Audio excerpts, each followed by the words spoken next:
The story begins long, long ago, in a remote land far away, where there lived a young man named Blade. This guy carried the title of a brave hero, and honestly, just hearing that title already makes him sound legendary. On this fine day, Blade decided to go one-on-one in a life-or-death duel against a gigantic two-horned demon. Just one look at this monster and you could tell it was no ordinary enemy. This was the Demon Lord, the final boss of final bosses. Seeing a little human brat standing so confidently before him, the Demon Lord was furious. He instantly summoned a massive meteor from the sky, planning to crush the boy flat like a bug. You would think Blade would be scared stiff, but instead, this guy looked completely unimpressed. He basically had the look of, seriously, you think this weak little trick is enough to beat me? Then Blade casually flicked a tiny pebble with his finger, almost like Thanos snapping half the universe away. But don't underestimate it just because it was small. That pebble shot forward at insane speed and completely shattered the giant meteor in the sky. Dust filled the air, rocks rained down everywhere, and Blade clicked his tongue, not wanting to waste any more time on such boring games. The Demon Lord, enraged by this arrogant little brat, completely lost his temper. The two charged at each other, unleashing countless techniques, sword strikes flashing everywhere and shockwaves flying in every direction. Their battle dragged on endlessly, from morning to night and from night to morning, until both of them were completely exhausted. Blade's black hair had somehow turned pure white, probably because this fight drained him more than a lifetime of stress. In the final moment, both of them used the last of their strength and stabbed their swords straight through each other's chests. Blade collapsed, but he let out a relieved breath, as if a huge burden had finally been lifted from his shoulders. Blade, the legendary hero who once founded a school dedicated to training future heroes, had finally completed his mission. After all this time, Blade finally returned to that old familiar place. The Demon Lord was dead, and peace had returned to the world. Now, his goal in returning to school was no longer fighting or killing. He had one surprisingly simple dream, to make lots of friends, 100 friends to be exact. While he was walking around daydreaming about his bright new future, a fiery red-haired girl suddenly appeared before him. Her name was Arnest, and she was known as the Empress of the Academy, a strict and intimidating student leader. Blade awkwardly asked Arnest to take him to the principal's office because he had something important to discuss. Although she was annoyed by Blade's strange attitude and clueless way of speaking, Arnest still reluctantly guided him there.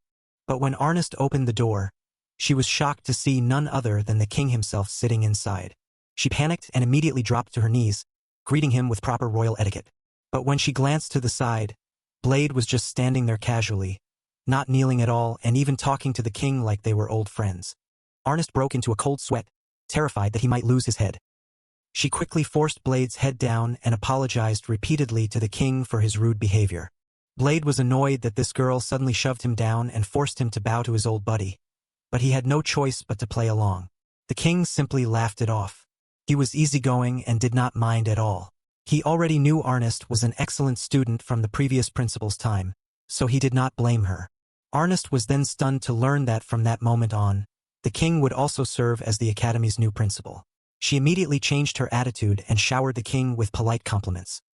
The king, satisfied with her reaction, dismissed Arnest and said he wanted to speak privately with Blade. Once the noisy Arnest finally left, Blade could finally speak freely. He asked why the old man had come all the way here in the first place. The king calmly explained that he was here to help Blade recover the great heroic power he once had. Hearing that, Blade strongly objected. He had finally gotten the chance to live like a normal person. There was no way he wanted to go back to carrying the burden of being a hero again. But the king saw things differently. He believed the students at this school were all elites, children of nobles or natural-born geniuses. So this would be the perfect environment for Blade's recovery. On top of that, the king also wanted to reform the school curriculum. He felt the previous principal had been far too soft with the students. And who was that previous principal? Of course, it was Blade himself. The king wanted to train a new generation of heroes as powerful as Blade used to be. Blade pouted, thinking that was completely unnecessary. After all, there was no Demon Lord left in this world, so why would anyone need heroes anymore? Even though both his and the Demon Lord's powers had cancelled each other out, the king believed Blade could recover because his body was ridiculously tough.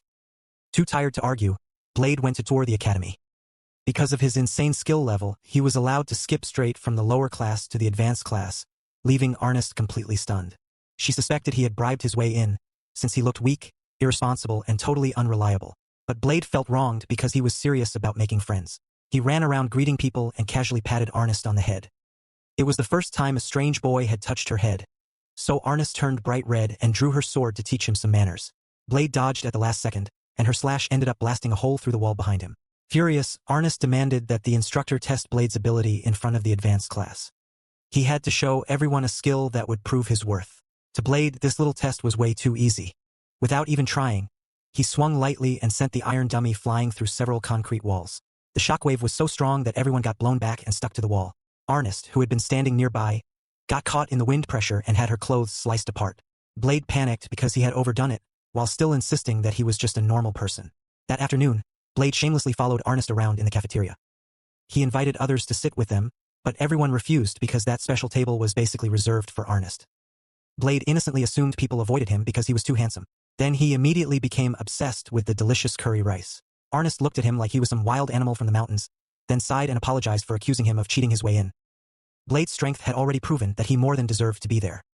Blade, with his goldfish memory, did not care at all and seriously asked her to be his friend. Ernest was shocked and shyly agreed, leaving all the drama-loving students unable to believe their eyes.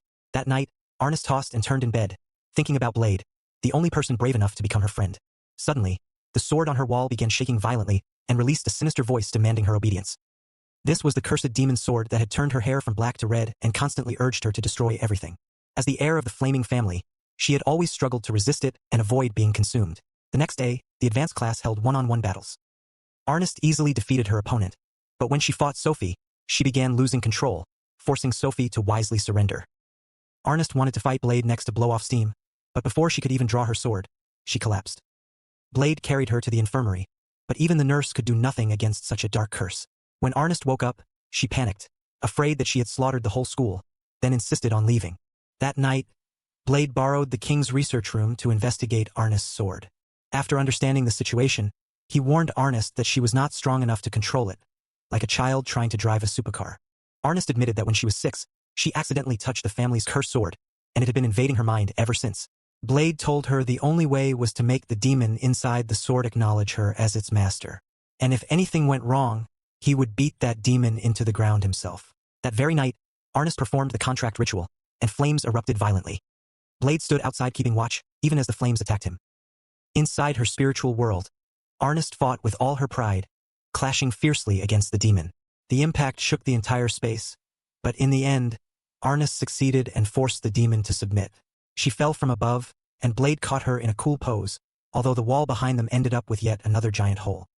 After forming the contract, Ernest became gentle and even more beautiful, transforming from a fierce demon queen into an angel in everyone's eyes.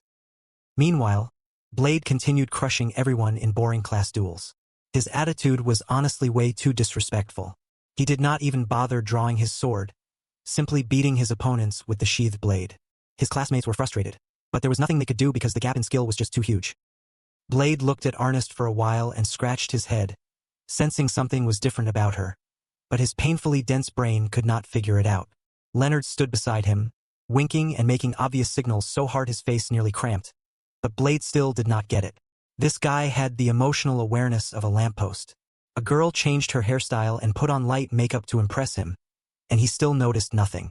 Ernest, seeing how hopelessly dense he was, changed the subject and told him to stop staring at Leonard and observe Sophie instead. That one sentence shattered Leonard's fragile heart into pieces because he had been completely ignored. Sophie was usually as quiet as a machine, only doing what she was told, but now she actually introduced herself to Blade. Seeing that this might work, Ernest pushed the job of training Sophie onto him. With Sophie, as long as something was in order, she would obey it without question. Blade wondered why she fought barehanded in a school full of swords and magic. So he decided to train her properly. Sophie admitted that she did not know how to use anything except her bare hands. But before they could train much, the bell rang and ruined the moment. The next day, Blade enthusiastically taught Sophie how to use a sword. His explanation was basically like teaching a tiger how to hunt. All she had to do was channel her fighting aura into the weapon, just like she did with her fists. At that point, the sword was simply an extension of her arm. Then he demonstrated a basic slash. He sliced the training dummy cleanly, as if cutting through tofu. After a sweaty training session, Sophie finally succeeded in cutting through the target. She looked up with wide eyes and asked if this was enough to beat Ernest. Blade scratched his head and told her she probably needed a few more lifetimes. Sophie immediately launched a surprise attack and threw Blade to the ground to prove she was not weak. She also demanded that he teach her even more violent techniques tomorrow. The king, now also the principal, called Blade to his office to check on the situation. When Blade proudly said he was getting close to his friendship goal, the king laughed at him. He said even an old man like him had close friends, so Blade struggling this much was honestly pathetic. Blade then talked about Sophie. The king nodded, saying he had expected this. Sophie was an artificial hero with unlimited potential, but she was still incomplete. Then the shocking truth was revealed. Because of the existence of a legendary hero like Blade, some lunatics used ancient technology to create high-quality mass-produced heroes through cloning. Sophie was actually the 12th version, meaning 11 girls before her had been used as inhumane test subjects. Blade was about to lose his temper, but the king told him that he had personally destroyed that cruel organization. When she was rescued, Sophie number 12 was the only survivor. But her empty eyes could only ask whether something was in order. Even now, her way of thinking was still like a machine. Blade froze after hearing this, feeling guilty because Sophie's tragedy had indirectly been caused by him. He swore on his honor that he would give her a normal life, but the problem was that he himself had spent his childhood slaughtering monsters and had no idea how normal people lived. So he ran around asking the ultimate question. What exactly is youth? After failing with the nurse, he turned to Leonard. Leonard, who had plenty of romantic experience in theory only, confidently declared that youth meant love and dating. Blade then asked the girls in class what people actually do on dates, making them blush and give all kinds of advice. In the end, he went straight to Ernest for a clear answer. Ernest misunderstood the situation, her heart pounding as she explained that dating meant walking together, holding hands, eating ice cream, and talking. She was already daydreaming about romance, but Blade simply nodded and left, making Ernest realize she had been completely tricked. He was planning to go on a date with someone else, not her. Even worse, Blade went straight into the girls' bath and invited Sophie on a date by giving her an order she could not refuse. The rumor spread instantly, and the girls quickly formed a special surveillance squad to monitor his shameless behavior. Ernest also joined this human-powered camera crew to see what the two of them were up to. At the meeting time, Sophie appeared and Blade pulled out a schedule plan down to the second, more like a military operation than a date. The two linked arms and moved through town at insane speed, leaving Ernest's group gasping for air behind them. At the arcade, they tried the punching machine, and the expensive machine ended up getting completely punched through. The two casually walked away, leaving Ernest's group behind to pay for the damage and clean up the mess. Next, Blade took Sophie to drink from a couple's cup with two heart-shaped straws. Blade, who could face the demon lord without blinking, now had his heart pounding like a drum and his face turning bright red. Seeing Sophie calmly say that this task required two people to complete properly, Blade took a deep breath and brought his face close to Sophie's cheek to complete the drinking mission. Ernest, hiding nearby, saw them cheek to cheek and felt her heart get sliced in half. All she could do was order a huge ice cream to cool herself down. But the moment she let her guard down, she lost track of the two again, which only made her more frustrated. Ernest decided to stay behind and devour the desserts to vent her anger at that clueless boy. Meanwhile, Blade kept feeling chills down his spine, as if someone was watching him. Just as he panicked about falling behind schedule, Sophie took his hand and pulled him along. The two overpowered heroes dashed all the way to their final stop, a romantic fountain. Sophie admitted that she had fun today and asked why Blade was being so kind to her. When Blade said it was because he considered her his friend, Sophie decided to reveal her darkest secret. She was a failed experiment, a weapon created for war. She demonstrated her power by lightly touching an iron railing and bending it, explaining that she could distort the laws of physics, manipulate gravity, and even stop time for 10 seconds, though she still could not fully control it. Hearing that, Blade decided to be honest too and admitted that he was the legendary hero. He confessed that he hated his power because it felt like a curse that stole his childhood, forced him to wield a sword from a young age, and made people blame him whenever he failed to save someone. After hearing this, Sophie ran over and hugged him. She told him that no matter how much he suffered, everyone still saw him as a true hero. She had visited many villages he saved, seen statues built in his honor, and felt proud to have power similar to his. Sophie wanted to use her power to bring smiles to the world, just like Blade had done. Sophie's sincere words helped Blade finally let go of the painful memories and suffering tied to his title as a hero. Ever since Ernest gave herself a major upgrade, the whole academy had been thrown into chaos. The students suddenly made a complete 180, going from fearing the class president to becoming strangely close to her, even fighting over seats beside her at lunch. At the same time, the advanced class welcomed 4 new troublemakers, all of them attractive and stylish. That was the privilege of the VIP class. They got to wear cool casual outfits instead of being trapped in stiff uniforms like regular students. But that peace did not last long, as rumors spread that the old king was planning to bring some mysterious magical beast into the academy. Blade could only give up trying to understand what kind of nonsense that old man was planning this time. Suddenly, the entire dining hall shook violently, as if a massive earthquake had hit. In broad daylight, a gigantic dragon burst through the ceiling and appeared right in the middle of the school. The students screamed and scattered everywhere, worried about Blade's safety. But just look at him. Even while holding a half-eaten plate of curry, Blade did not flinch at all. With the instincts of a show-off hero, he jumped high into the air, held onto his curry plate with one hand, and slammed a punch straight into the dragon's head with the other. The punch was so powerful that the giant monster immediately sat down, obediently like a puppy, leaving the entire academy stunned. As it turned out, despite looking fierce, the dragon was actually still a child who had wandered into the school looking for trouble. Everyone froze for a few seconds and stared at Blade like he was some unknown species, because no normal person punches out a dragon while holding curry. Blade then realized he had done something completely absurd, shattering the normal person image he had worked so hard to build. His classmates cautiously stepped back, keeping a safe distance because his strength was just way too ridiculous. Unexpectedly, after taking that punch, the dragon shone brightly and transformed into a tiny, adorable little girl. Without saying much, she jumped into Blade's arms and kept calling him father. Then she casually demanded food, while Blade stood there completely dumbfounded by this sudden fatherhood situation. The reason she accepted him as her father was just as ridiculous. In dragon logic, whoever hits you the hardest is the strongest, and therefore worthy of being your father. With no other choice, Blade swallowed his confusion and took her back to his room, naming her Ku Chuluin, or Ku for short.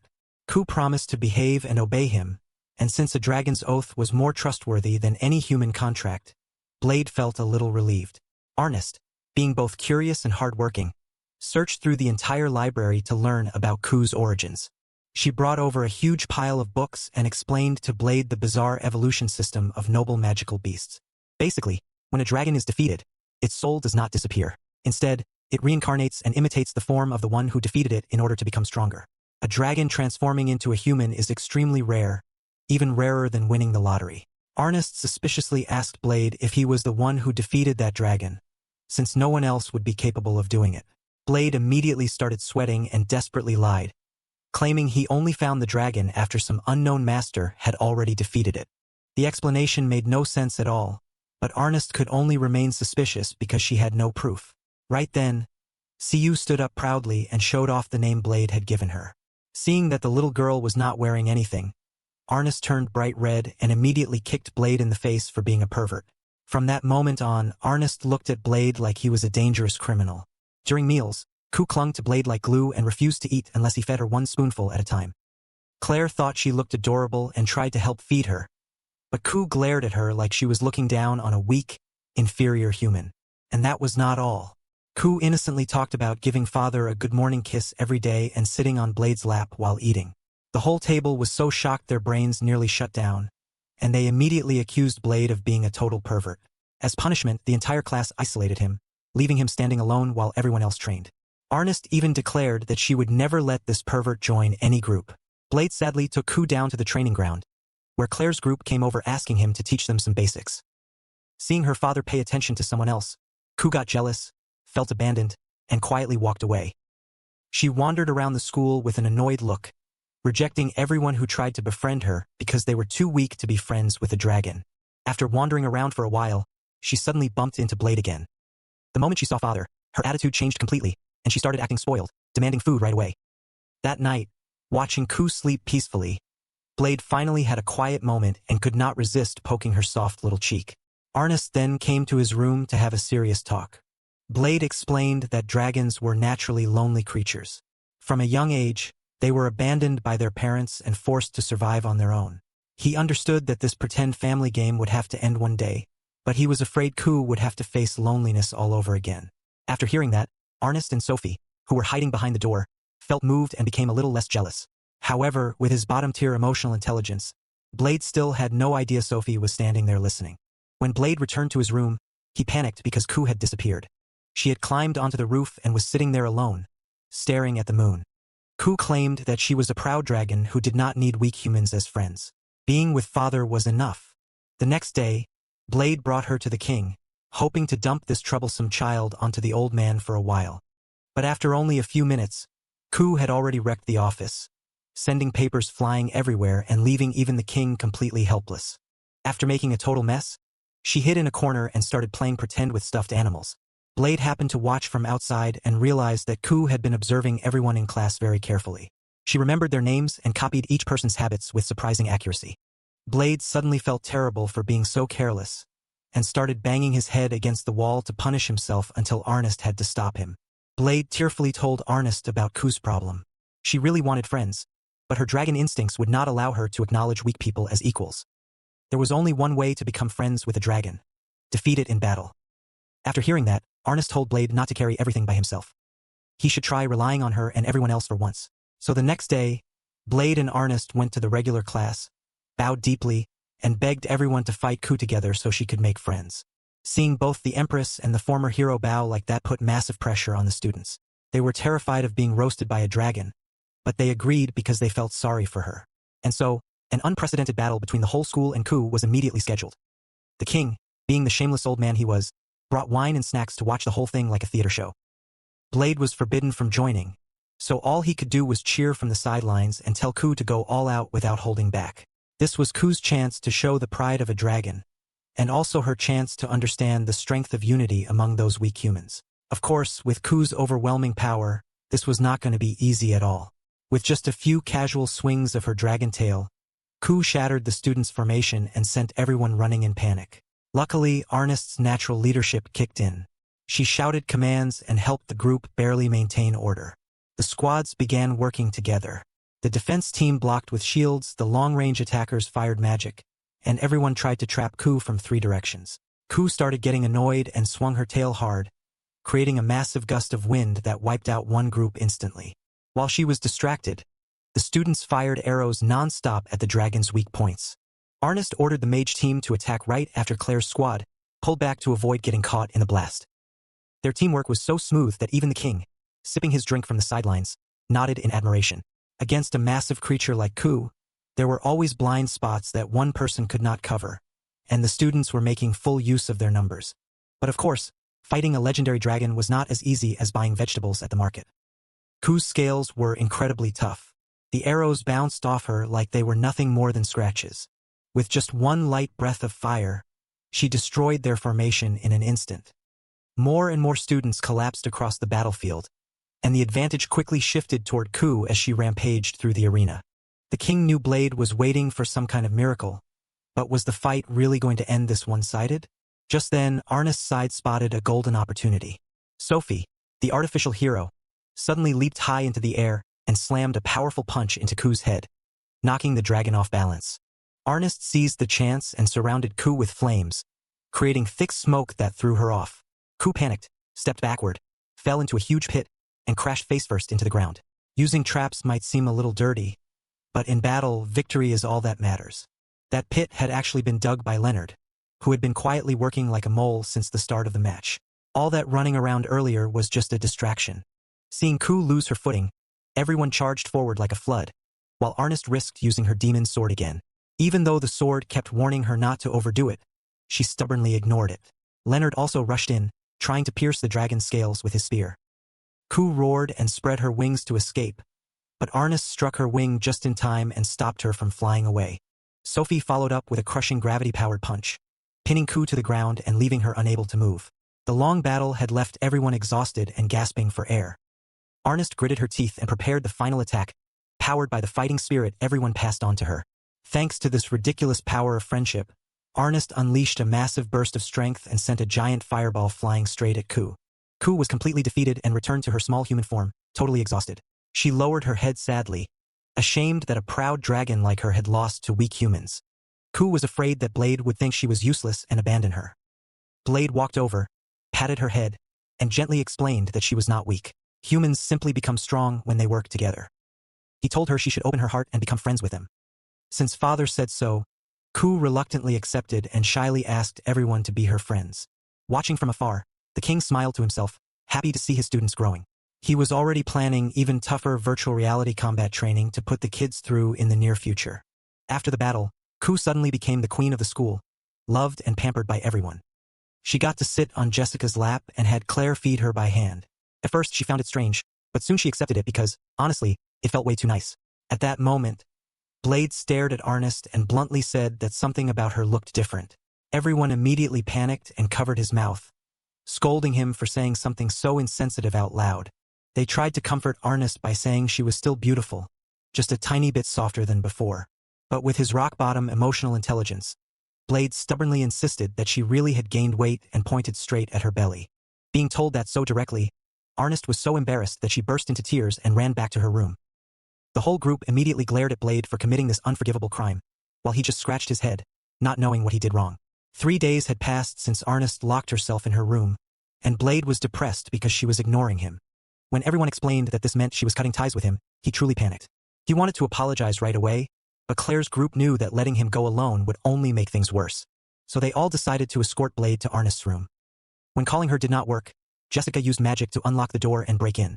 Inside the dark room, they found Ernest curled up, stuffing her face with sweets, her mouth covered in cream as she tried to comfort herself. Apparently, ever since the battle with Ku, she had been hungry all the time. Ernest tearfully said she did not want to cut ties with Blade. She just did not want him to see her looking fat. Blade heard that and happily tried to leave, thinking the misunderstanding had been solved. The girls had to stop him and force him to say something sweet to comfort her. Blade looked around and complimented how delicious all the sweets looked. Everyone wanted to punch him, because praising food in front of someone worried about gaining weight was basically an insult. Leonard jumped in to show him how it was done, but he also ended up calling her fat. Birds of a feather really do flock together. In the end, Blade promised to help Ernest lose weight and get back in shape. From then on, every morning, Blade took Ernest running and put her through brutal military-style training. Claire's group prepared a clean diet for her, full of plain boiled vegetables. Ernest even had to sit in a sauna until she was completely exhausted. Strangely enough, despite training that hard, she did not lose even a tiny bit of weight. In fact, she gained so much that the scale snapped in half when she stepped on it. Blade curiously peeked into the girl's bath, only for Ernest to throw a wash basin straight into his face. Finally, Ernest came to Blade to try an extreme method, using her demon sword to burn the fat away. She activated her demon form, turning her body into blazing flames like a goddess of fire. In this form, her physical body disappeared, leaving only immortal flames behind. The demon inside the sword roared for an opponent, but Ernest told him his opponent was her excess fat. Since maintaining that form burned 1 million calories per second, her extra fat vanished almost instantly. However, the side effect was that she became so hungry she nearly lost her mind, turning into a ravenous monster who looked at Claire like she was a juicy piece of meat. Blade had to use wind magic to blow that monster away, and Ernest finally returned to normal with her figure restored. But the joy did not last long. She still secretly ate at night while telling herself that if she got fat again, she could just transform and burn it off. Blade's recovery progress had reached an impressive 30%, which sounded amazing, but was actually a deadly trap. The old king gave him a serious warning. If Blade used an attack with that full 30% of power, his current body would be destroyed because it could not handle the pressure. So Blade had no choice but to hold back and continue pretending to be weaker than he really was. While he was feeling frustrated, Claire suddenly introduced him to a brand new friend named Maria. His first impression of her was that she was as timid as a rabbit and belonged to the magic squad, though her skills were honestly pretty questionable. After watching her for a while, Blade bluntly said that she was constantly clumsy, tripped all the time, and her magic shots always flew off in random directions instead of hitting the target. Blade's brutally honest comments hit Maria's fragile heart like a heavyweight punch, leaving her emotionally destroyed on the spot. Claire, standing beside him, was speechless at how insensitive Blade was every time he opened his mouth. Maria could only force a smile and admit that she really was extremely clumsy. But the real reason she wanted to meet Blade was to ask him for something terrifying.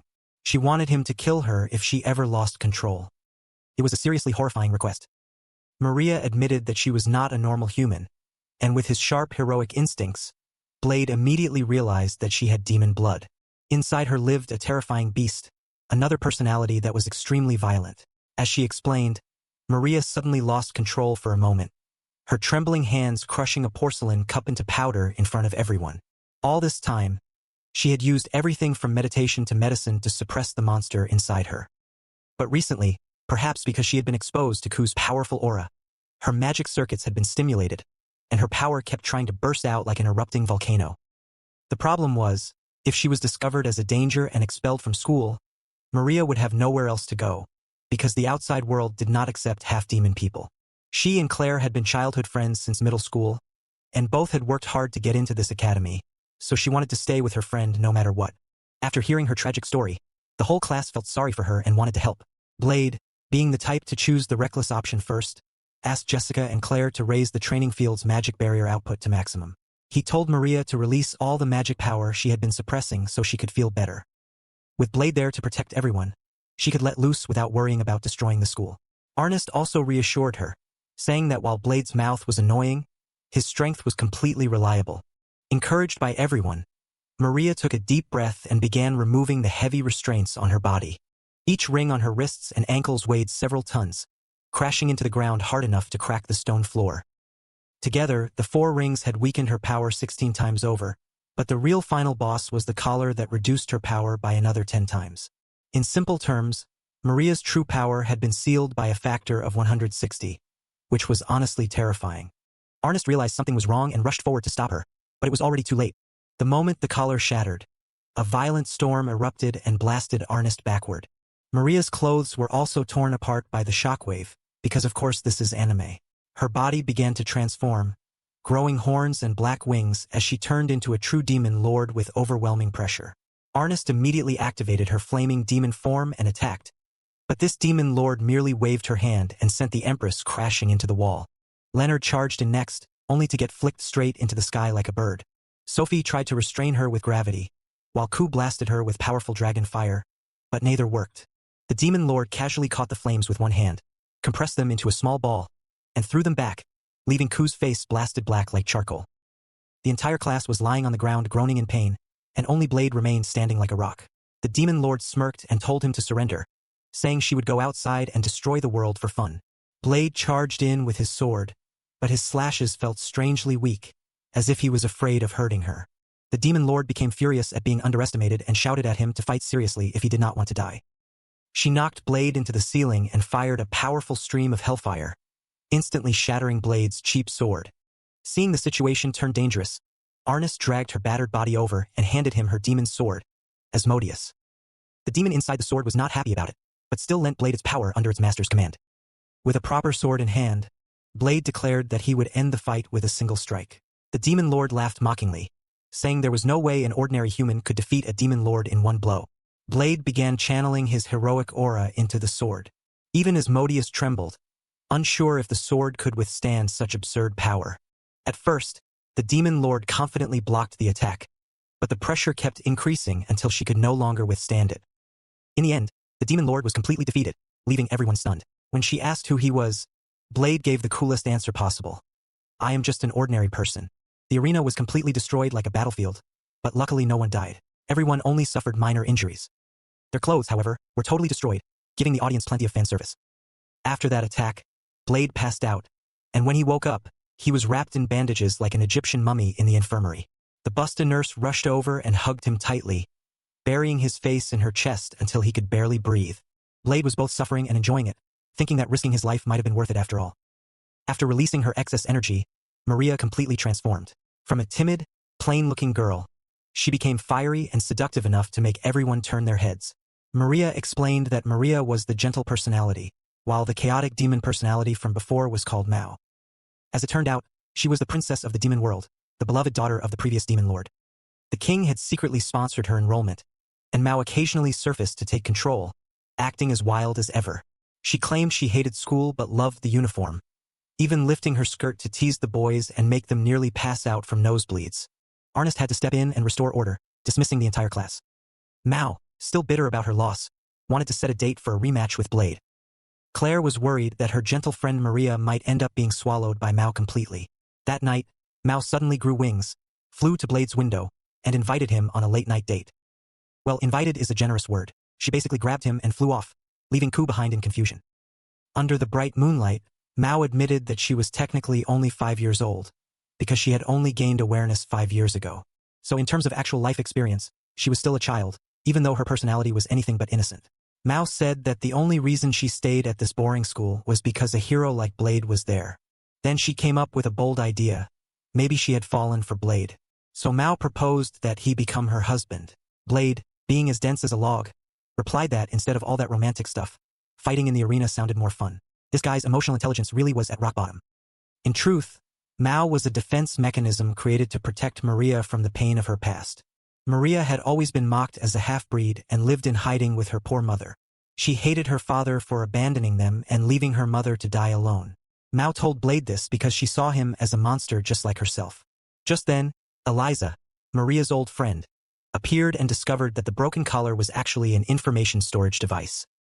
When they opened it, a hologram of the Demon Lord appeared. He gave a long overdue apology to Maria and her mother, explaining that he had to fight to protect the world and did not want to drag them into danger. He had named his daughter Maria and swore that he loved them more than anything. Hearing this, Mao burst into tears, unable to hold back her emotions. She asked everyone to call Maria's name so she could return. After everyone called out together, Maria finally returned with tears in her eyes. But the biggest surprise was that Mao did not disappear. The two personalities now somehow coexisted peacefully inside the same body. And switching between them was extremely convenient. When Maria put on her glasses, she became the sweet, gentle girl. When she took them off, she turned into the cool and wild Mao. One body, two souls. A girl next door and a demon world queen in one package. What a lucky guy. At this point, a strange food trend was spreading through the school. Giant pudding. It was as big as a bucket and jiggled like it was challenging everyone's stomach. The sweet-loving girls in class started eating like they had never seen dessert before. And our boy Blade got another chance to play the gentleman, escorting the girls to the shop safely. Maybe he was afraid someone would jump out and steal their pudding or something. But when they finished eating and returned, the academy gate was completely blocked by an enormous carriage. The owner of that massive carriage turned out to be a beautiful centaur girl named Dion. She was an old friend of Blade's, and the moment she saw him, she nearly started blurting out stories from the past. Luckily, Blade quickly covered her mouth in time. Otherwise, the huge secret that he used to be the legendary hero would have been exposed to everyone. And that would have been a complete disaster. Her huge pile of luggage was stuck at the gate because the carriage was too big. Apparently, Dion had brought all of this here under the king's orders. Once Blade heard that this whole mess belonged to His Majesty, he wanted to turn back time and throw everything away. What a massive headache. This time, the king had gone all out. He gave Dion an important mission. Stay at the academy as a special instructor and put the students through hell. With someone as powerful as her, not using her as an instructor would be a waste of talent. Dion's introduction was also incredibly flashy. She used a legendary block of ultra-hard metal said to be impossible to destroy as her demonstration target. But with just one light thrust of her spear, Dion melted that metal into liquid right in front of the entire school. She introduced herself as the Demon Spear and said she would be teaching spearmanship. Arnest felt like she had heard that title before. As it turned out, Dion was the legendary general who led the strongest cavalry unit in the kingdom. Everyone wondered why someone that amazing was so close to an idiot like Blade. Clearly, there had to be some suspicious history between them. That night, Jessica and the other girls invited Dion to the bathhouse to relax. Since she was a centaur, half human and half horse, it was hard for her to wash her own back. So the girls decided to help her wash up. This was also Dion's first time experiencing such a luxurious spa-like treatment. Jessica seized the chance to gossip and casually asked Dion about her relationship with Blade. Dion was clearly caught off guard and tried to dodge the question, but everyone could tell there was something suspicious going on. While the girls were having fun, Blade heard their giggling from outside and could not control his curiosity. And because he never learns, he barged straight into the girls' bath like it was completely normal. He even shouted at everyone not to get too carried away and reveal any secrets. The funny part was that the girls at the academy were already so used to Blade wandering into the wrong place that they did not even bother covering themselves. In their eyes, Blade's brain was basically that of a harmless 5-year-old child. Jessica even boldly dropped her towel right in front of him just to tease him. But Blade stayed completely still like a rock, showing no reaction a normal man would have. Dion, maybe because she was too relaxed or because the mood got to her, started spilling old stories. She said the first time she met Blade was when he really was only 5 years old. Maria sensed trouble and quickly covered Blade's mouth, holding him down so he could not stop the centaur from telling the story. Dion remembered that back then, Blade was like a feral wild animal. Because he was starving, he thought she was a nice, fat horse and bit her backside, trying to eat her. Blade was so embarrassed by this exposed, dark history that he could only sink into the bath and blow bubbles. After several years of insane training, Dion finally became strong enough to stand beside the hero and fight with him. She even once carried him on her back into battle, but unfortunately, she could not follow him to the final fight because she was injured. She always blamed herself for not being strong enough, and used that regret as motivation to train harder. Everyone was deeply moved after hearing the story, but of course, none of them believed that the hero in that tale was the Blade currently hiding underwater. Sophie, however, was different. She puffed up her cheeks in jealousy because she thought she was the only one who knew Blade's secret identity. But now it turned out that this centaur lady and even Maria knew as well. At this rate, the secret would soon become public knowledge. A few days later, Blade and Ernest went shopping together in town. Suddenly, a giant bird flew overhead, covering the entire sky. It was Simurgh, one of the 4 legendary spirit birds. Blade thought that as long as they did not provoke it, it would stay calm. But unexpectedly, the crazy bird swooped down and attacked them. It slammed into the ground, smashed a carriage apart, and then flew away. Blade sighed, immediately guessing that this was another one of the old king's schemes. Ernest rushed off to confront His Majesty and demand an explanation. At first, the old man pretended to be asleep and denied everything. But there was no fooling Blade. He knew the carriage Dion had escorted earlier contained Simurgh eggs. Cornered, His Majesty finally admitted that he had stolen the bird eggs. But not for an omelet. He did it because the parent birds were inexperienced. They had built their nest in such a terrible place that the eggs were in serious danger.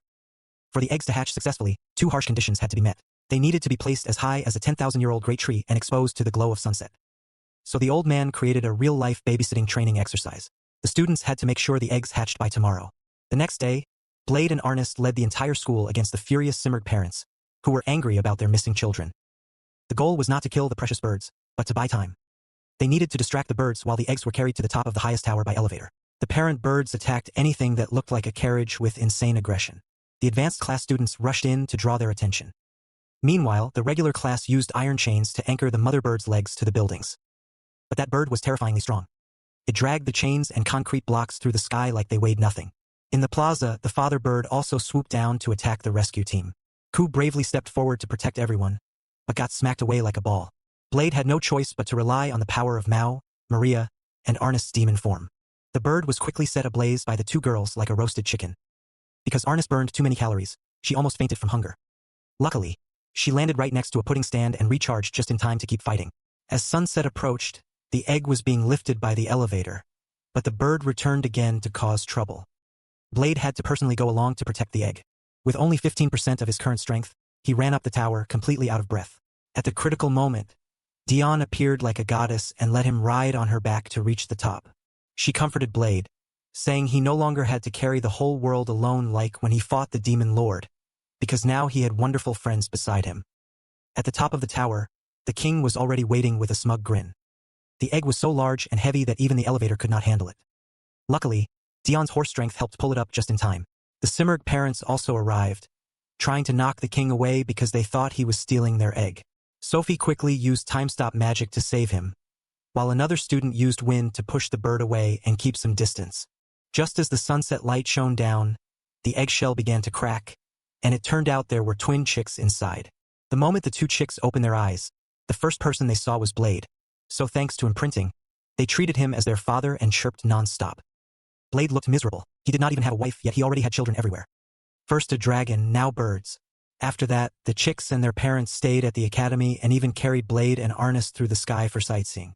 Blade felt truly satisfied, having made even more new friends, no matter what species they were. In the past, Blade had defeated countless powerful enemies. Wherever he went, enemies fell before him like harvested wheat in the long hallway of his memories. The final enemy he met there was none other than his current close friend, Sophie. Inside the simulation, a copy of Sophie, or perhaps her past self, had long wanted to fight him seriously and settle things once and for all. Sophie stopped time and rushed in to attack Blade relentlessly, but she did not realize that Blade had enhanced his body at that exact moment. Once he entered Sophie's frozen time zone, his enhancement was extended endlessly within the stop time. Blade took absolutely no damage from her attack. Like an absolute monster, he grabbed Sophie by the neck and coldly pinned her against the wall. Without hesitation, Blade stabbed his sword straight through her body in a fatal blow, blood splattering everywhere. He could not believe that even after becoming a normal person, he still had to deal with this pointless killing game. Blade frowned, knowing this had to be another one of that old king's tricks. The king no longer tried to hide it and appeared on a huge holographic screen. Hello, students. This is my newest virtual reality technology. Since this place is different from reality, you no longer have to train with dull blades. You can fight freely with real swords. After all, in here, your real body should only get a mild headache. Probably. This is true combat training, a realistic war simulation. Fight until only one person remains, like a survival battle royale. Blade could not understand how the old man could be so obsessed with violence. He could not even tell what was real and what was fake because this world was too realistic, down to every blade of grass and breeze. What if he returned to the real world still confused and accidentally killed all his friends? That was insanely dangerous. The king admitted Blade had a point and modified the simulation into a bright pink, obviously fake-looking world. It definitely looked fake now, though it was painful to look at. Meanwhile, Leonard was happily chasing after Ernest inside the virtual world. But he had no idea that the moment Ernest entered this world, she turned into a bloodthirsty monster who could finally slash freely. Leonard was quickly taken out by the girl he loved. And even though she was the one who cut him down, Leonard still thought she looked beautiful. Love really is blind. The Ernest superfan now wandered around with her sword, crazily searching for Blade to fight him. Jessica and Claire were being surrounded by two male classmates, Clay and Kasim. Back in the lower class, they had never been able to beat these two boys because of the physical strength gap. Jessica rushed forward to distract them, moving around playfully before using the opening to defeat them both with a sneaky attack. Just as the two girls were happily celebrating with a high five, the bloodthirsty Ernest arrived with her sword, looking for Blade. She had never been able to cut loose like this before, so she was relieving a lot of stress. Blade had promised Ernest that if she lost control in this world, he would cut her down and send her back to reality. Ernest rushed at him crazily, slashing nonstop. Blade swung his sword repeatedly, so fast that he created a barrier of sword strikes around himself and blocked every attack. When Blade woke up and exited the machine, he was the last survivor in the game. No one outside was particularly surprised by the result. He was simply too overpowered. Ernest covered her face in embarrassment, unable to believe she had acted so wildly in that world. Her gentle, ladylike image was completely destroyed, and Blade even teased her by copying her terrifying evil laugh. His Majesty looked extremely pleased after putting the students through this ridiculous torture and leaving them completely exhausted. The reward for the final survivor, Blade, was the right to use the simulator however he wanted. Blade smirked and added the most brutal magical beasts into the system, then filled the virtual world with traps. The king felt that the world had become a little too harsh and tried to stop him, but Blade did not care. He was not planning to play anyway. Blade quickly plugged the neural cable into the king's head and let him play instead. The old man would be trapped inside, endlessly respawning and getting destroyed by monsters until evening. The king stood frozen before the terrifying monsters in the virtual world, almost crying, finally paying the price for tormenting his students. Ever since the virtual battle, the two boys, Clay and Kasim, had been depressed and gloomy. It seemed that the girls, Jessica and Claire, had improved so much that they had surpassed them. Meanwhile, the boys had been too confident in their own strength and neglected training, so now they had been completely humbled. Blade and his friends went to check out the outdoor hot spring the king had newly built for the students to relax. It really was the perfect place to unwind, with scenery as beautiful as a painting. For Blade, this place was basically a paradise cave, surrounded by beautiful girls in bath towels. And yet his mind was still stuck at the level of a 5-year-old, with no dirty thoughts whatsoever. Maria did not dare let Mao come out, afraid she would strip naked in public and embarrass them both. Blade scratched his head, not understanding what the problem was. To him, it was just being open-minded. Jessica could only laugh at him and said he should learn from the other boys. Real men get embarrassed and blush when they see girls. For some reason, Ernest was hiding shyly by a rock wall, covering herself tightly. She had never bathed with so many people before, even with some separation. Ernest wrapped herself in a bath towel from head to toe like a cocoon. Suddenly, His Majesty appeared completely naked, without a single piece of clothing on. He walked in proudly, showing everything to the students without shame. He loudly declared that from now on, the kingdom's constitution would require everyone entering a mixed bath to be completely naked.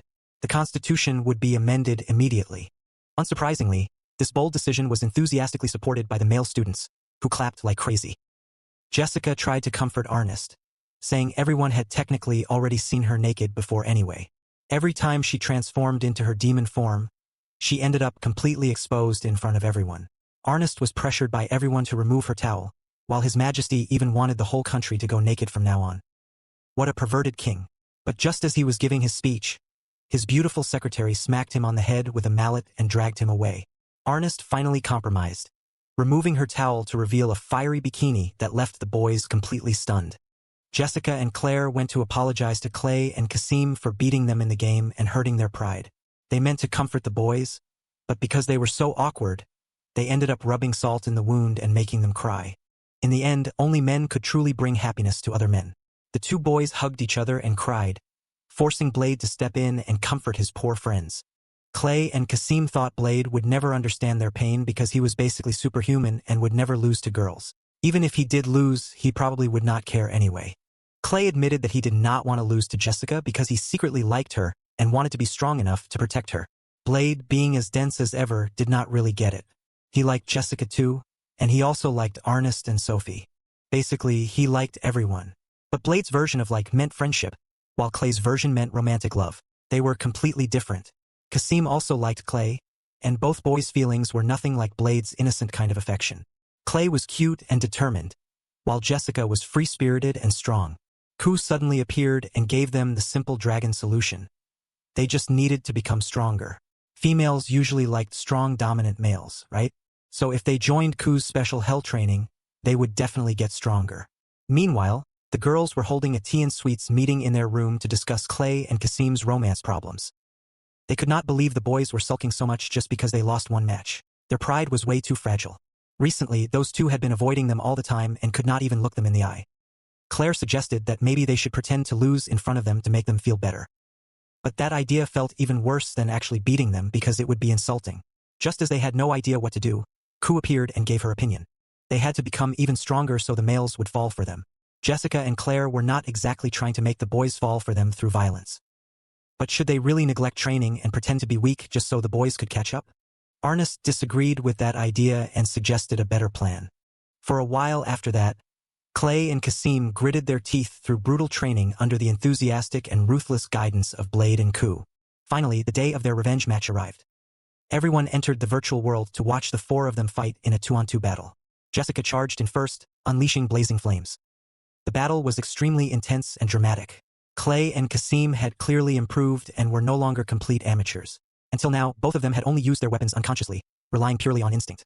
Blade had taught them how to use proper techniques and tactics. Kasim even had a wind spirit supporting him and boosting his speed. Clay and Jessica were not slacking off either. Ernest had taught Jessica her special flame technique. Clay had learned how to use fighting aura to strengthen his body. But in the end, Clay and Kasim were still quickly defeated and knocked flat. The match ended with the girls once again claiming an overwhelming victory. Even after losing, the boys did not give up. Their eyes burned with determination, and they swore to keep fighting to become stronger. When they learned that the girls had also indirectly helped train them, Clay and Kasim felt like they had been pitted. Ernest roared at them, saying they had been trained by a monster like Blade, so who could possibly be bullying them?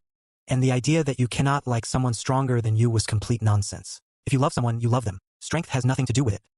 She completely rejected that insecure way of thinking. At the academy, there was a brand new shiny robot that looked incredibly cute. Her name was Iona. This robot had been wandering around for days, searching for someone. Blade was meditating in the arena to train his fighting aura and recover his strength when Ku came over to bother him and ask him to play. Just as he was explaining that father was busy training, his friends brought the robot Iona over. The moment Blade saw her face, his eyes sharpened with rage. Without saying a word, he rushed in and started beating her like she was his sworn enemy. As it turned out, this was Guardian, an old enemy of his. This robot was absurdly durable. Even after Blade smashed her to pieces, with her arms and legs flying off, she regenerated almost instantly. After getting beaten badly, Iona used a dirty trick. She scanned Ernest's data and transformed into a tiny, adorable girl to attack Blade psychologically. It was a high-level strategy, using a weak and cute appearance to trigger the opponent's protective instincts. But Blade was not the type to go easy just because someone looked cute. Even after she transformed, he kept swinging his sword and beating her down without giving her a chance to breathe. Ernest and the girls felt sorry for the poor robot after seeing that. They scolded Blade for being so brutal to such a cute toy. Blade shouted back that this thing had come here to kill him, not to be cute. But no one believed him. Iona admitted that the ultimate mission given to her by the main server was to eliminate Blade. She was currently collecting combat data to find the most efficient way to kill him. Claire gave her the friendly name Iona, and the girls started helping the robot plan how to defeat Blade, basically betraying their friend because she was cute. When they asked why she hated him, Iona accused Blade of violently attacking the forbidden area she guarded and humiliating her body 28 times. It sounded extremely dirty at first, but in reality, Blade had only broken into the Royal Forbidden Library to search for information about Asmodeus, Ernest's demon sword. Ernest turned bright red when she heard that, thinking she was the reason Blade had gone through all of this. Even though Blade insisted that he had properly borrowed a key from the king, the girls still agreed that he was a violent demon. After being criticized nonstop, Blade sulked and walked away. Sophie followed to comfort him, and he finally complained that Iona's data soul was stored on the server. No matter how many times this robot body was destroyed, she would not actually die, so there was nothing to worry about. To stop Blade from smashing Iona like scrap metal, Jessica came up with a ruthless plan. Move her data core directly into her chest, right where her heart would be. Now she would no longer be immortal. If the core was destroyed, she would truly die. Their second duel began, and Iona explained that she had cut her connection to the main server to become an independent individual. To prove it, the robot boldly pressed Blade's hand against her chest, so he could feel her life core beating. This move was extremely effective. Blade became mentally pressured and did not dare fight roughly, afraid he might accidentally break his friend's toy. As a result, the superhuman Blade got beaten over and over by Iona without daring to properly fight back. The whole school cheered happily as they saw Blade taste defeat for the first time at the hands of a robot girl. Blade raised both hands and surrendered, giving Iona a huge victory as the crowd went wild. After celebrating her win, Iona discovered that the mother server had rejected her and deleted her device registration for cutting the connection. Even worse, she had once sent 15 spam messages insulting the server while angry, so of course she got kicked out of the system. Without the server managing her, Iona's self-destruct countdown began. In 84 hours, she would become a nuclear bomb and blow up the kingdom.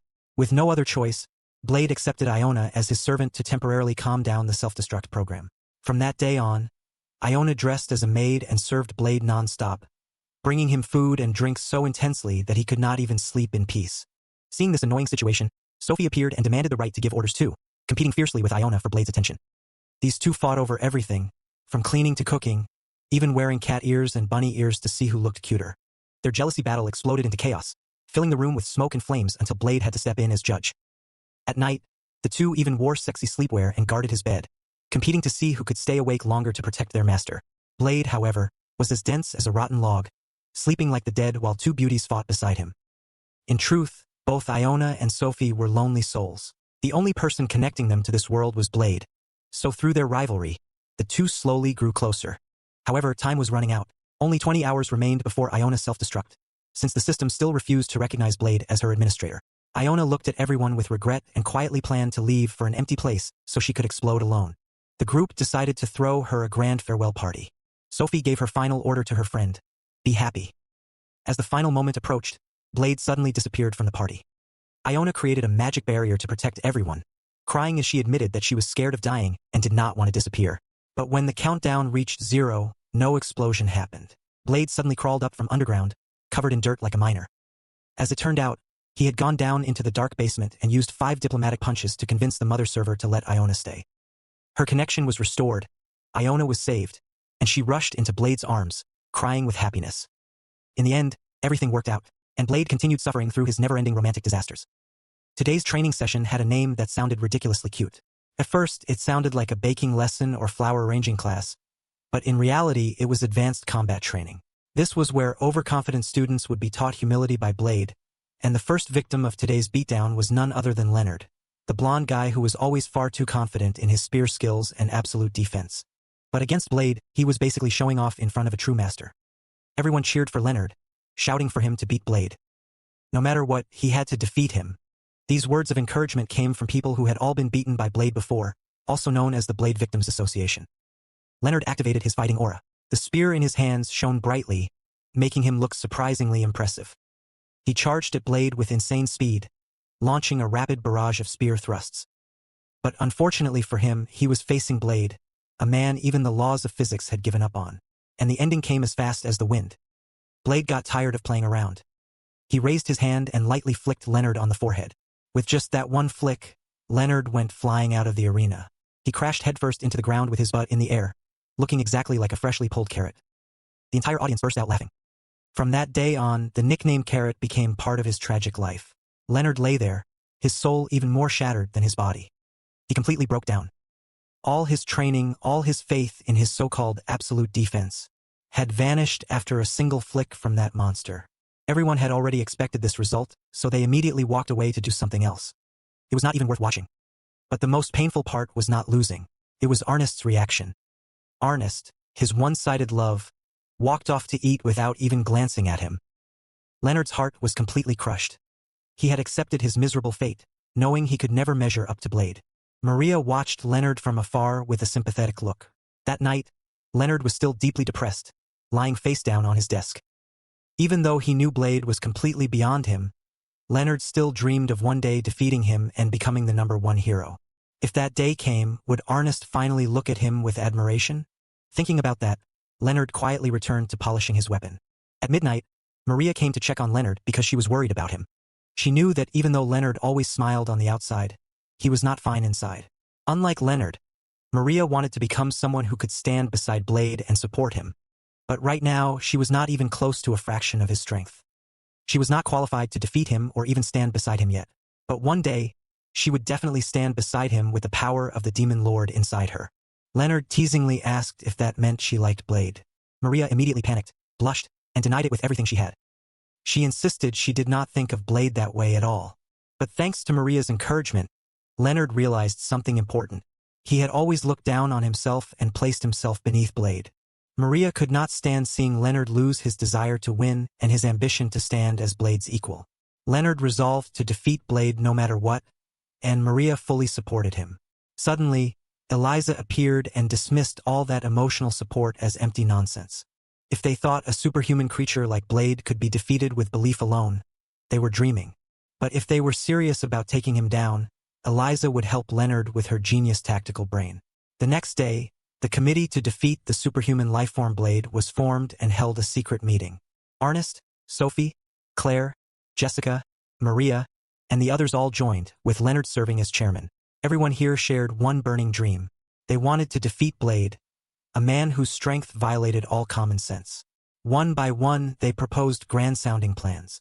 Jessica suggested a sneak attack while Blade was asleep, while Claire suggested poisoning his food. Ernest thought that sounded cowardly and dishonorable, but against such an abnormal creature, everyone agreed that dirty tricks were acceptable as long as they won.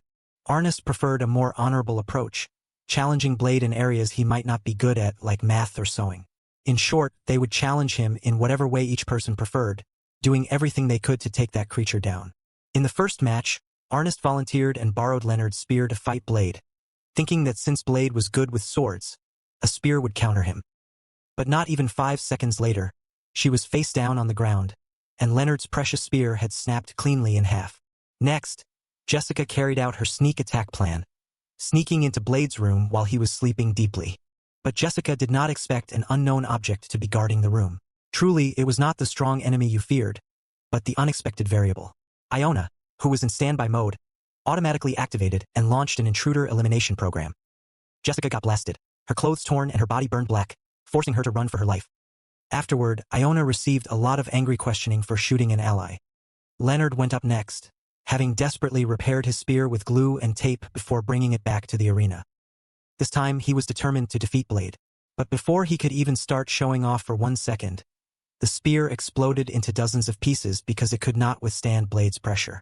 At that point, not even tape or super glue could save it. He might as well buy a new one. Maria planned to attack Blade while he was distracted eating in the cafeteria. But before she could get close, Blade instinctively grabbed her head and kicked her away. Sophie eagerly tried her luck too, only to get punched hard enough to give her a nosebleed. Claire and even the duo of Clay and Kasim also failed miserably at taking Blade down. Even using the trick of seductive naked girls did not work, because Blade was immune to lust. Everyone in class kept trying again and again. Failure is supposed to be the mother of success, but here, failure was the grandfather of failure. Ernest even challenged Blade to rock paper scissors until her hand nearly cramped, and still lost. No matter how hard she tried, she could not do anything to Blade. Whether he was too lucky or too fast, the committee had to hold another meeting to review their failures. Ernest was furious and refused to accept losing to Blade.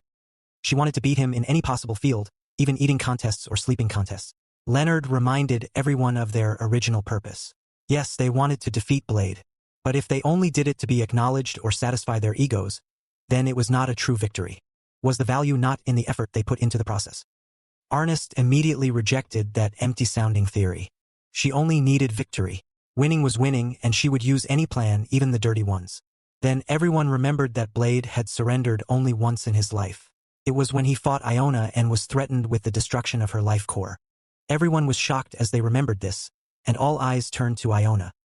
The core of that strategy was using a hostage's life as a shield to pressure him. Leonard suddenly hesitated, thinking that taking hostages was too evil and cowardly for a hero. But Ernest immediately shut down that kind-hearted thought. To defeat Blade, they had to do whatever it took, even if it meant playing the villain. Leonard had no choice but to obey this terrifying woman. During class, Blade noticed that Leonard's group and Ernest seemed to be missing. Ernest, who was still in the classroom, was clearly terrible at keeping secrets and almost gave everything away. Luckily, Claire and Jessica rushed over and covered her mouth in time. Suddenly, 3 people in black masks stormed into the classroom, weapons in hand. They introduced themselves as politically motivated violent terrorists. The 3 aggressively drove the students into the hallway and took the school nurse hostage. Blade innocently tried to leave with the other students for safety, but Ernest grabbed his shirt. "Where do you think you are going? What kind of hero walks away when there is a hostage to save?" The nurse played along perfectly, screaming dramatically for Blade to save her. "Save me, Blade." This hero saving the beauty scene made the girls in class want to fight over who got to be the hostage. Everyone wanted Blade to save them and carry them like a princess. And so, the terrorist scene turned into a battle for attention among Blade's harem. The nurse could not compete with the youthful energy of the female students, so she had no choice but to give up the hostage role. Blade, holding Siyu in his arms, still did not understand what a hostage even was. Siyu explained with dragon logic that a hostage was probably emergency food stored for winter. So maybe those terrorists had come to kidnap the girls as food reserves. But Blade still did not get it. The girls were completely speechless at how slow he was. He really had nothing but muscles and not a single brain cell. Could he not see the 3 terrorists kidnapping a whole group of beautiful girls right in front of him? Blade narrowed his eyes, looked carefully, and made a blunt statement. "I do not understand what these 3 terrorists, Leonard, Male Claire, and Kasim, have been doing this whole time." As it turned out, he had recognized them from the very beginning. No one knew when Blade had figured it out. They had all thought he was fooled. But once they realized he had known all along, everyone lost the will to keep pretending. They took off their masks because it was getting hot anyway. However, Blade still believed his 3 close friends were seriously trying to become terrorists and kidnap the girls. He was deeply disappointed in their character. Kasim decided to take advantage of the misunderstanding. Since he was already playing the villain, he admitted he was kidnapping them to enjoy some nice, soft scenery. Before this bold pervert could do anything, Ernest and the girls beat him into the ground. He got completely destroyed as punishment for being openly perverted. Leonard had no choice but to tell Blade the truth and demanded that he say the 2 words, "I surrender," before they would release the hostage. Leonard worked with the others to force Blade to surrender. But Blade stubbornly refused and simply swung his sword once. The clothes of the 3 boys were sliced clean off, and yes, this time it was male fan service. Ernest could not stand this monster anymore. She shouted for everyone to rush in together and gang up on Blade. But in the end, the result was the same as always. Everyone ended up knocked out and piled on the floor. After the fight, Blade dusted off his hands, still having no idea what had just happened. Maria quickly made up an excuse, saying they were only role-playing as terrorists for training. And Blade actually believed it, nodding like it all made sense. This guy really did not hold back at all. He fought his friends like they were enemies. They had absolutely no chance of winning. Blade was cheerful and invited his terrorist friends to come play this game again sometime. In total, everyone had tried to defeat the monster known as Blade more than 300 times and failed. Even so, Leonard and Ernest were still burning with fighting spirit. If one plan failed, they would simply try another. But after being close for so long, everyone had noticed Leonard's special feelings for Ernest. The only one who had not noticed was Ernest herself. Poor love-struck guy. Today began with one of Blade's most ridiculous yet serious problems. He wanted to have a birthday party like everyone else. After seeing other people celebrate with cakes and candles, Blade wanted one too. But the problem was that his memory was terrible. He did not even know when he had been born, so how could he possibly know his birthday? Even Dion, the centaur who picked Blade up and raised him in the past, had no idea. She said that when she found him, he was already walking, running, and moving around. Roughly estimating by old-fashioned logic, he was probably around 17 years old now. Even the name Blade was chosen randomly from the sword lying next to him, so no one knew his real birth name. The girls in class gathered together and started planning what gift to give this muscle-brained guy. After analyzing his personality, they concluded that he only really loved cutlet curry. But giving him normal curry felt too boring. Just when they were stuck, the old king appeared like a god and declared that he would create a royal curry so good one bite would send them to heaven. He led them to the royal food storage. When the iron door opened, everyone expected a giant frozen warehouse. But inside was an entire wild jungle. Like the king had used grand magic to bend space and create a mini Jurassic Park underground. Before anyone could process it, the king slammed the door shut and locked them all inside. Revealing his true nature as a cruel teacher, he declared that the door would only open once they consumed 11.3 billion calories. In other words, each person had to take in 100 million calories, an absurd number that almost made them faint. But since they did not want to live as jungle people forever, the students adapted instantly, changing into leaf and fur outfits and swinging through the trees like natives. Only Leonard maintained his usual tragic role, getting chased by beasts and slammed into a cliff as background comedy. While everyone else worked hard hunting, Blade casually jumped into a stream to bathe like he was on a 5-star vacation. Since it was a shared bathing stream, Arnest also awkwardly came over to bathe. At first, she shyly hid in a corner, while Blade honestly said he would not look. But where his eyes wandered was another story. Arnest saw that Blade's body was covered in scars like a map and felt sorry for him. Blade calmly explained that, as a child, he had to fight every moment of every day. If he did not kill, he would be killed. Arnest was about to give him a romantic hug, but Claire suddenly jumped out to block her, refusing to let anyone steal Blade. After several days, the group finished building their base, but Iona calculated that they had only reached 47% of the calorie goal. The king continued tormenting them by forcing them to collect dangerous ingredients. Arnest led the team to capture the Emperor Cabbage, a mutated cabbage with tentacle-like vines that was exhausting to catch alive. Next was boxing corn. To eat it, they had to follow underworld rules and fight it one-on-one, with no weapons allowed. Blade was used to swords, not barehanded boxing, so the corn punched his face until it swelled up. He eventually defeated it, but the hot-tempered corn burst into popcorn on the spot. And their suffering continued when they went to harvest chili peppers. These peppers were so spicy that even with gas masks, everyone still cried non-stop, and even Iona's circuits produced artificial tears. At the sunflower field, the flowers were not there to be admired. They fired laser beams that roasted Ku and Maria black, making the two furious enough to rip them out by the roots. Finally came the giant carrots, just like mandrakes. When pulled out, they screamed deadly curses. Luckily, Iona's ears were basically made of iron. She calmly pulled them out one by one, ignoring the screams that made nearby birds drop from the sky. After the harvest, the king rewarded everyone with a feast. He was also happy because the students had helped restore balance to the warehouse ecosystem. On the final day, their last mission was to deal with the warehouse's final boss, the great tree in the middle of the forest, guarded by a giant bull. But before the bull could do anything, a behemoth appeared and swallowed it in one bite. The king started drooling and urged the students to butcher it, saying behemoth meat tasted far better than beef. Arnest rallied everyone to charge, but the monster was too thick-skinned, and their attacks barely scratched it. It even breathed fire back at them, nearly roasting the entire group. Luckily, Leonard raised his shield in time. At this point, they could only rely on their savior, Blade. Blade planned to borrow spirit power through Mu, but Mu said transferring through an intermediary would take too long, so direct mouth-to-mouth transfer was faster. And so, a very suspicious energy recharge scene happened between the two. At the same time, Iona flew an aircraft while Sophie used gravity to restrain the monster. After Blade and Mao finished charging, they created a kilometer-long sword of light and sliced the behemoth cleanly in half. After the battle, Blade was so hungry that he collapsed. When he woke up in the real world, he found that his power had recovered to 18%. Back at the cafeteria, everyone had secretly prepared a grand birthday party, using the day he was found as his birthday. A massive plate of curry made from behemoth meat was brought out. Blade took one bite, and tears welled up in his eyes. In the past, he had been forbidden from crying, but now the king allowed him to cry as much as he wanted. Blade ate while crying like a child, feeling for the first time that his birth truly meant something.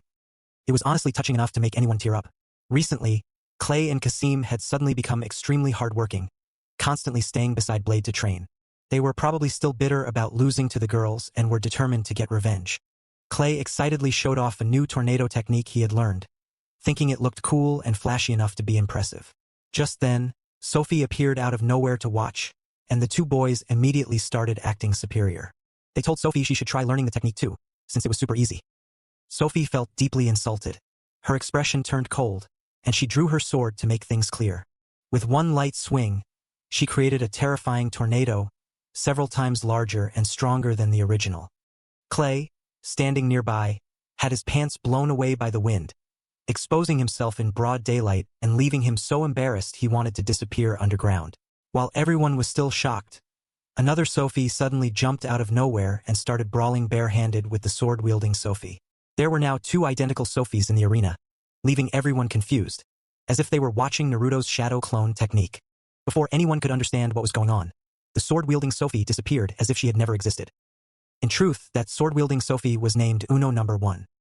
She returned to a ruined house nearby, where a whole group of defective Sophie copies were hiding. There were many girls here with the exact same appearance, but each had a completely different personality. The moment Uno returned, Chua number 3 immediately mocked her for failing the mission. Uno, being quiet and gloomy, ordered Sink number 5 to deal with Chua and shut her up. And just like that, 2 mass-produced Sophies started fighting like wild animals. Do number 2 was curious about the information Uno had gathered. But these artificial humans had a strange way of communicating. Instead of talking, they transferred data by kissing. Do gathered everyone and kissed them one by one to update their information. It turned out Uno had been spying and had learned that tornado technique. The whole group excitedly tried to copy it, and the result was that the abandoned house exploded. After that, Uno continued spying on Blade's group. At that moment, Jessica was messing around, loading bullets into her war fan. She swung it a few times, and the fan released a huge pillar of fire that roasted the entire training yard. This was an improved weapon created by the genius Eliza, using compressed air cartridges so ordinary people could use special techniques. Blade watched with a blank face and said storing air like that was easy, since he did it all the time. Eliza's face twitched, and she wanted to smack him. Normal people could not be compared to a super-universal monster like him, so calling it easy was ridiculous. Suddenly, another Sophie appeared. This one carried a giant death scythe and introduced herself as Scythe Sophie. Blade innocently asked what she wanted to learn, and after thinking for a moment, she bluntly said she wanted to learn mating. Everyone nearly had a nosebleed, their faces turning bright red, while the wooden-headed Blade still had no idea what she meant. The girls immediately jumped in to stop her, strictly forbidding that kind of dangerous lesson. Since she could not learn mating, she changed her request to learning how to kill Blade, and Blade agreed right away. The two began a martial arts duel, but after fighting for a while without landing a single hit, she got frustrated and switched to seduction. She grabbed Blade's hand and pressed it straight against her chest to distract him, which was definitely a dangerous move. But before anything could happen, the walking jealousy machine known as Sophie appeared. The moment the fake saw the real one, she panicked and ran away. The constant appearances of 4 girls identical to Sophie caused rumors to spread across the school. Ernest innocently thought they might be Sophie's long-lost twins or triplets. But after piecing things together and sensing the deadly killing intent in their attacks, Ernest firmly concluded that they were an assassination squad sent to kill Blade. That sounded dangerous, but honestly, everyone at this school had probably wanted to punch Blade at least once, so it did not feel that unusual. That night, while Blade was sleeping like a corpse, the real Sophie secretly went outside to investigate.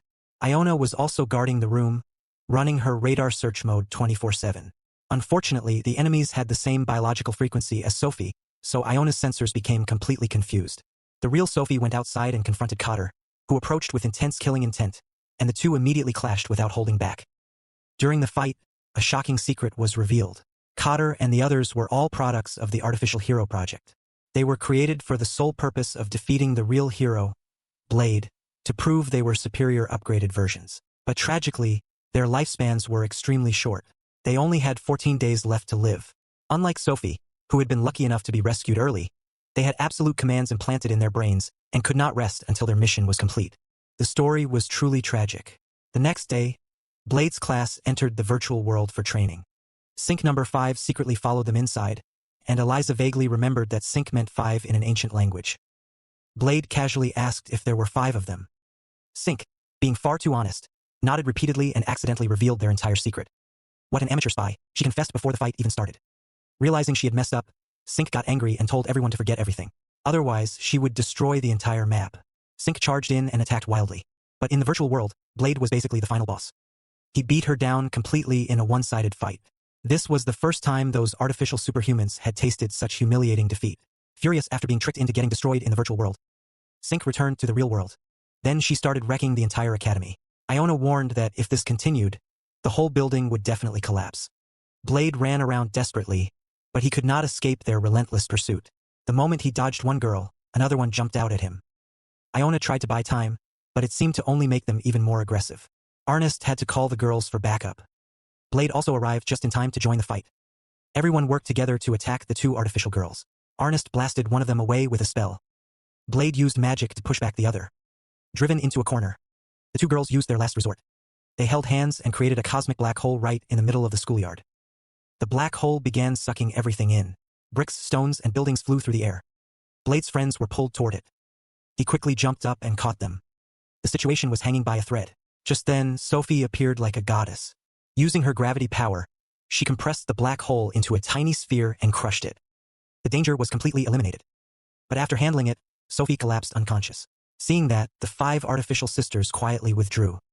They did not deliver the finishing blow. Maybe they were moved by the bond between sisters. Sophie only woke up late that night. Blade had been staying by her bedside the entire time, taking care of her. With tears in her eyes, Sophie finally told him the truth. Those 5 girls were her clones. Rare metal had been implanted into them to activate their powers. They were created only to kill Blade. That was their only reason for living. Blade wanted to invite them to study at the academy for fun. But Sophie quickly shook her head. They had been brainwashed. They could not disobey their orders. Blade hugged Sophie to comfort her. He promised he would find a way to help them. But while Blade was asleep, Sophie quietly left in the middle of the night. She decided to settle this old grudge by herself. The next morning, news that Sophie had left school spread at the speed of light. The king sat in his office, holding her withdrawal form with a face as gloomy as if he had lost his food rations. Arnest was the angriest of all. She stormed into the king's office. She slammed the table and demanded to know why he had not stopped Sophie. The king gave a fake-sounding logical answer. He said this academy was for those who wanted to become heroes. If she no longer wanted to study, then that was her choice. It was her right as a citizen. How could he interfere? Besides, students leaving on their own was outside his responsibility. Honestly, it made you want to punch him. Arnest was about to argue back, but Blade pulled on her sleeve to stop her. Looking closely, they saw that the king's eyes were red. Clearly, the old man cared about Sophie too. He was just forcing himself to act cold and composed. When children grow up and choose their own path, parents have no choice but to let them go. Arnest held back her anger. She swore she would drag her best friend back no matter what. According to Jessica's expert investigation, the 5 sisters had several secret bases. The group decided to raid the location with the highest probability. The king also advised them to think carefully about why Sophie had gone alone. Clearly, she did not want to drag her friends into this. She wanted to carry the whole burden by herself. Honestly, that was just stupidly stubborn. What are friends for if not to rely on when things get hard? Blade decided that everyone would go search for Sophie that very night. And so, a troublemaker squad made up of Blade, Iona, Ku, Maria, and the rest of the class set out. When they reached the school gate, they found a huge number of other students waiting there too. Everyone wanted to help save their beloved classmate Sophie. Their teamwork was honestly impressive. Meanwhile, Sophie had already reached the hideout of the 5 sisters, an abandoned house as empty as a ghost town. While she was still looking around, Arnest sent the giant bird flying in, landing with a crash and revealing the location to everyone. Arnest wanted to talk to Sophie face to face. Sophie repeated the same old line, begging them not to get involved. It was too dangerous and she wanted to handle it alone. Arnest gave her friend a painful flick on the head. After being friends for so long, why was she still acting so distant? Friends are supposed to share both happiness and trouble. Who goes off trying to solo everything alone? Sophie finally admitted the last secret. She was experiment number 12, while the others were failed prototypes that had been smuggled out. Someone unknown had raised them and ordered them to kill Blade to prove their strength. Everyone only wondered why they had to target Blade specifically. Sophie did not dare say it was to prove the fake versions were better than the real hero. Afraid Blade would feel hurt, she made up an excuse, saying they just wanted to test themselves against a superhuman. Arnest heard that and nodded like it made sense. After all, who would not want to punch Blade? Sophie was afraid her dark past would drag everyone else down. She wanted to return to the old life she came from in order to protect her friends. But Arnest was not having it and immediately scolded her for talking nonsense.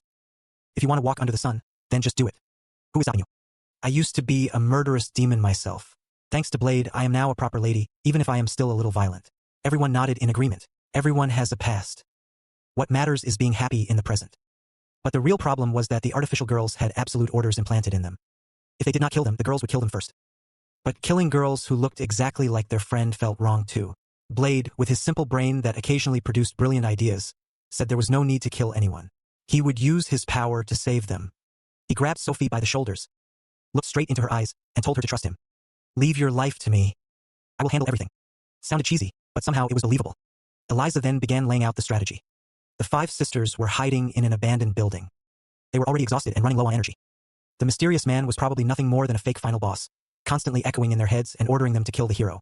While they were confused, they received Blade's challenge letter, and the battle-hungry Uno accepted immediately. She took the bait. At the appointed time, the 5 sisters appeared. Blade stood proudly in the middle of the arena. He wore a tiny earpiece so he could hear Eliza's remote instructions. The plan was for Blade to fight all 5 alone and buy time while the others searched for the mastermind behind them. Blade had to act like a moving sandbag and take their attacks until they drained their energy. Sounded easy, but doing it was another story. Getting beaten hurt like hell. While Blade was being spun around like a drum, Eliza and the others hacked into the system to uncover the mastermind's identity. Blade was beaten to a pulp. His sword broke. His body was covered in bruises. He created a magic shield, but the 5 girls were so strong that they nearly cracked it apart. Jessica came up with an idea and told everyone to charge compressed bottles with their fighting aura and throw them to Blade. Clay threw him a wind bottle. Blade created a tornado that blew the clones away. Leonard threw him a defense bottle, creating an invincible shield. Blade gradually regained control and defeated 2 of them, but his sword broke yet again. Sync charged in to deliver the finishing blow. Ernest threw Blade her aura bottle but missed. Sophie instantly teleported over, picked up the bottle, and handed it directly to Blade. She wanted to see a true hero use that power. Blade accepted Ernest's aura and combined it with Sophie's gravity power to create a new technique with a ridiculously cool name. Ernest's Monster Flame Piercer. A terrifying blast of fire erupted, clashing head-on with Cotter's ice and fire power. The entire arena exploded like a nuclear bomb, sending Ernest and the others rolling away like balls. After the massive explosion, Cotter stood frozen in place as her arm crumbled into pieces. Their expiration date had arrived. Their remaining lifespans were now measured in minutes. Blade called Eliza to ask about the situation. Then came the bad news. The creator they had been searching for had already died long ago. That meant they had been born without a father, and there were no real orders. It was all just automatic programming. Even worse, because the powers of the hero and the demon lord had interfered, the laws of cause and effect were completely distorted. No matter how much Clay tried to heal them, there was no cure. Cotter was about to disappear, and Sophie cried as she asked Blade to gather the sisters together. There was still one faint ray of hope. Sophie kissed Cotter's forehead and began the data transfer. She would use her own body as a portable hard drive, storing the souls and memories of the 5 sisters inside herself. Blade used his power to support the process. A brilliant light enveloped them all, and 5 rays of light shot into the sky before entering Sophie's body. And just like that, Sophie's official multi-personality era began. The battle ended, while Blade had both arms in casts and was wrapped up like an Egyptian mummy. Sophie came to visit him, but one look at her face made it clear this was not the usual Sophie. Cotter was borrowing her body to speak. She grumpily said that once he recovered, she would slash him properly for ruining everything. The other sisters also fought to come out and meet Blade, leaving Sophie like a tired mother with 6 noisy children in her head. What a headache. Finally, to celebrate their victory and continue tormenting the students, the old king organized another battle against a giant magical beast. But this time, Sophie's delivery group made a mistake and sent a destruction-class beast, dozens of times stronger than expected. The students were slapped around by the monster, and even Ku in dragon form got hit so hard her jaw nearly shifted. Ernest and Sophie working together still felt like nothing more than scratches to it. Just when it looked like the end of the world, Blade appeared. With both arms still in casts, he threw out one gentle little kick. The superclass magical beast collapsed to the ground, foaming at the mouth. Blade defeated the boss while chewing his food. Everyone could only shake their heads in disbelief. This guy was completely broken. His logic had already left the universe, and no one could compete with him.